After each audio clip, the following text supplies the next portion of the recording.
Good morning बच्चों। आज के इस वीडियो में हम बात करेंगे रेजिस्टेंस के बारे में। कल हम क्या बात किए थे, किस पे? डायोड के बारे में। आज हम बात करेंगे रेजिस्टेंस के बारे में।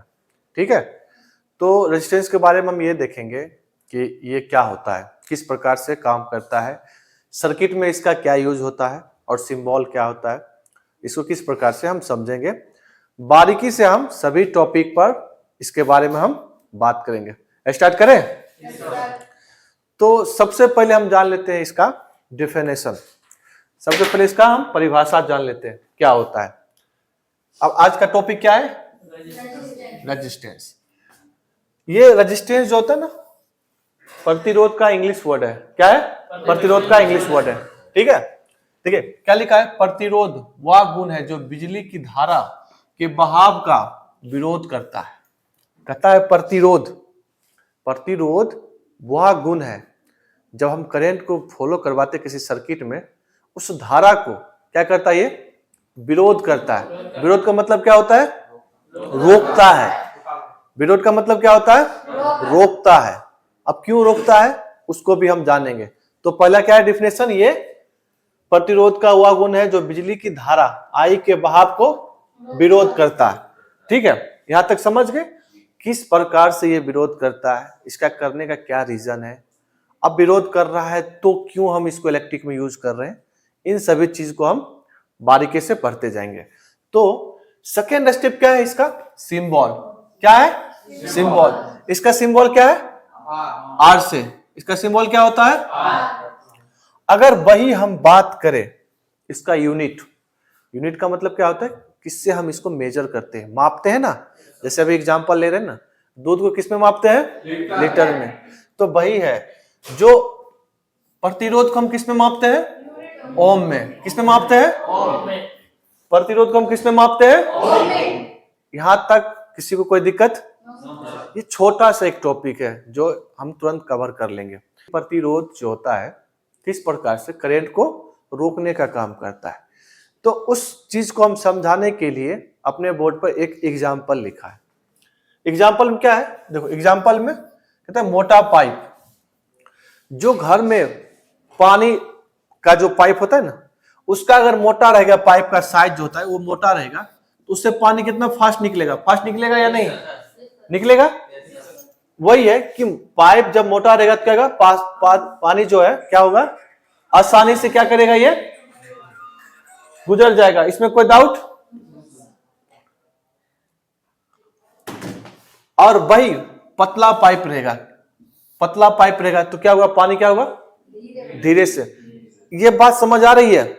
हम बता रहे हैं जैसे कि पानी का स्पीड बहुत जोर से आ रहा है, तो जितना स्पीड मार रहा है उतना ही स्पीड हम इसको खोल कर रखे हैं तो पानी इजी से निकलता है ना। वही होते हैं कि कभी खेत में पानी पटाना होता है, देखे पाइप ऐसे पकड़ पटाते हैं ना पानी को, उसी को उसका साइज को कम कर देते हैं। क्या करते हैं? साइज को, जो उसका होल रहता है उस साइज को क्या करते हैं हम? फिंगर से कम करते हैं। तो क्या होता है? उसका क्या होता है? प्रेशर बढ़ जाता है। और क्या होता है? पानी कम निकलता है और प्रेशर उसका बढ़ जाता है। सेम वैसा ही होता है। जो पानी है इसमें, जो पानी है वो क्या है? करंट है। जो पानी है इसमें क्या है? और जो पाइप है रेजिस्टेंस है। जो हम दबाते हैं वो पाइप को ही नहीं दबा रहे हैं, पाइप को दबा रहे हैं, पानी को क्या कर रहे हैं? कम कर रहे हैं। पानी को क्या कर रहे हैं? तब ना वो फास्ट निकलता है। अब हम बात करते हैं कि रेजिस्टेंस क्यों जरूरी है। रेजिस्टेंस क्यों जरूरी है? अगर इस चीज को हम पढ़ रहे हैं तो इसका इंपॉर्टेंस क्या है उसके बारे में हम बात करते हैं। देख लीजिए, अब कोई भी सर्किट होता है, कोई भी इलेक्ट्रिकल सर्किट होता है, तो सब एसी पे ही नहीं चलता है, कुछ डीसी पे भी चलता है, कुछ कम वोल्टेज पे भी चलता है। मान लेते हैं कि अपने पास कोई सर्किट है, अपने पास कोई सर्किट है जिसमें जो बल्ब जो होता है एलईडी बल्ब है, वो 6 वोल्ट पे चल रहा है, लेकिन उसमें हम सप्लाई जो दिए हैं 12 वोल्ट का दिए हैं। कितना दिया है? 12। अब एक चीज बताइए, कोई 6 वोल्ट पे काम कर रहा है, कोई 9 पर काम कर रहा है, कोई 2 वोल्ट पे काम कर रहा है, तो सबके लिए तो एक बार 6 वोल्ट का बैटरी लगाएंगे, एक बार 2 वोल्ट का, एक बार 9 वोल्ट। पॉसिबल है क्या? नहीं है ना। तो हम क्या करते हैं, उस चीज में मतलब उसका सप्लाई को कम करने के लिए हम क्या किसको लगाते हैं? रेजिस्टेंस को।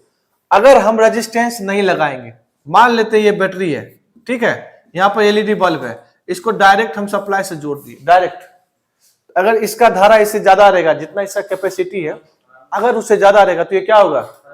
ये जल जाएगा। तो जल जाएगा, उसी को बचाने के लिए हम क्या करते हैं? रेजिस्टेंस का यूज करते हैं। उसमें क्या करते हैं? रेजिस्टेंस का यूज करते हैं। यहां तक हमको दिक्कत? वही बात करेंगे कि तार लंबा है, अगर तार लंबा रहेगा तो उसका क्या होगा? रेजिस्टेंस क्या होगा? ज्यादा होगा। अब बता रहे, इस बात से समझ आ रहा है कि तार ज्यादा होगा तो रेजिस्टेंस ज्यादा होगा, इस बात को समझ आ रही है? हम बता रहे हैं, मान लेते हैं कि 100 मीटर दूर पर जनरेटर लगाए शादी में, जनरेटर के बगल का जो लाइट देखेंगे पूरा अच्छे से ग्लो करेगा, पूरा लाइट कर रहा है, लेकिन वही जनरेटर से बहुत दूर में लाइट रहेगा, 50 मीटर दूर पर, क्या होगा? वो देखना कि लगेगा बल्ब लाइट भी कम कर रहा है, ब्लिंक कर रहा है। क्यों? क्योंकि जब तार की लंबाई बढ़ाएंगे, तार को लंबाई बढ़ाएंगे तो क्या होगा? रेजिस्टेंस क्या होगा? बढ़ेगा, तो करंट क्या होगा? घटेगा। जाहिर सी बात है, वैसा ही इसमें भी होता है कि तार की लंबाई हम बढ़ाएंगे। मान लीजिए ना, आपके पास एक पाइप है, दोनों, एक फर्स्ट एंडिंग और सेकेंड, यहां पर हम पानी दिए, अगर पाइप छोटा है तो तुरंत पानी निकल जाएगा, निकलेगा। अगर इस पाइप को 10 गुना बड़ा कर दिया, क्या कर दिया? 10 गुना, फिर पानी दे रहे तो पाइप के अंदर से निकलने में कितना टाइम लगेगा या नहीं लगेगा? लगेगा ना। वही बात है कि जब तार लंबा हो, तार को लंबा कर देंगे तो करंट क्या हुआ? रेजिस्टेंस बढ़ेगा, तो करंट क्या हुआ? जब भी रेजिस्टेंस बढ़ेगा, आर बढ़ेगा तो आई घटेगा। जब करंट क्या हुआ? जब रेजिस्टेंस बढ़ाएंगे, प्रतिरोध को बढ़ाएंगे तो करंट क्या आएगा? घटेगा। एक बार रिपीट करेंगे, जब हम रेजिस्टेंस को बढ़ाएंगे तो करंट क्या होगा? बढ़ेगा या घटेगा? क्यों घटेगा? समझ आ गया ना। अब दूसरा क्या है? पतला तार ज्यादा रेजिस्टेंस। अब कह रहा है कि पतला तार है ज्यादा रेजिस्टेंस, वही पाइप से जो पानी फॉलो कर रहा है, पाइप से पानी जो नॉर्मल निकल रहा है अच्छे से, अब उसको हम क्या करें? दबा देते हैं। पानी तो फास्ट निकलता है, लेकिन उसमें क्या होता है? प्रेशर तो बढ़ता है, लेकिन जो पानी का क्वांटिटी होता है वो कम जाता है। ये नहीं मतलब प्रेशर बढ़ गया लेकिन पानी जो निकल रहा है उतना निकलता है क्या? नहीं निकलता है। तो उसमें क्या होगा? फिर वहां पर रेजिस्टेंस बढ़ा रहे हैं तो क्या होगा? करंट क्या होगा? घटेगा। सिंपल सा बात कि जब हम रेजिस्टेंस को किसी सर्किट में बढ़ाएंगे, करंट क्या होगा? करंट क्या होगा? अब प्रतिरोध हम इसलिए लगाते हैं, कोई भी डिवाइस को अगर डायरेक्ट हम जोड़ देंगे इलेक्ट्रिसिटी से, या एलईडी बल्ब को डायरेक्ट हम जोड़ देंगे बैटरी से, तो क्या होगा? फ्यूज कर देगा। उससे ज्यादा रहेगा तो फ्यूज कर देगा। उस चीज को सुरक्षा प्रदान करने के लिए हम क्या करते हैं? रेजिस्टेंस का यूज करते हैं। क्या करते हैं? उसको सुरक्षा प्रदान करने के लिए क्या करते हैं? रेजिस्टेंस का यूज करते हैं। ठीक है। अब वही अगर हम बात करेंगे, इसका फॉर्मूला क्या होता है? इसका फॉर्मूला क्या होता है? तो फॉर्मूला क्या होता है? R equal to V by I, जहां V क्या होता है? वोल्टेज होता है, और I क्या होता है? और R रेजिस्टेंस होता है। इसमें कोई दिक्कत? तो आज के इस वीडियो में हमने इलेक्ट्रिकल के एक छोटा सा कंपोनेंट रेजिस्टेंस के बारे में पढ़ा है। तो इस चीज को हम थोड़ा सा रिव्यू करते हैं। आप एक साथ जब पूछेंगे आपको जवाब देना, ठीक है। रेजिस्टेंस का सिंबल क्या होता है? इसका यूनिट क्या होता है? यूनिट क्या होता है? इसका फॉर्मूला क्या होता है? जहां R क्या होता है? V क्या होता है? I क्या होता है? अगर तार की लंबाई ज्यादा हो तो करंट बढ़ेगा या कमेगा? घटेगा। अगर पतला तार रहेगा तो उसका रेजिस्टेंस क्या होगा? ज्यादा होगा तो करंट क्या होगा? घटेगा। यहां तक में कोई दिक्कत? रेजिस्टेंस क्यों जरूरी है? किसी चीज को, किसी भी कंपोनेंट को क्या? सुरक्षा प्रदान करने के लिए, ठीक है। तो आज की इस वीडियो में हमने रेजिस्टेंस के बारे में पढ़े।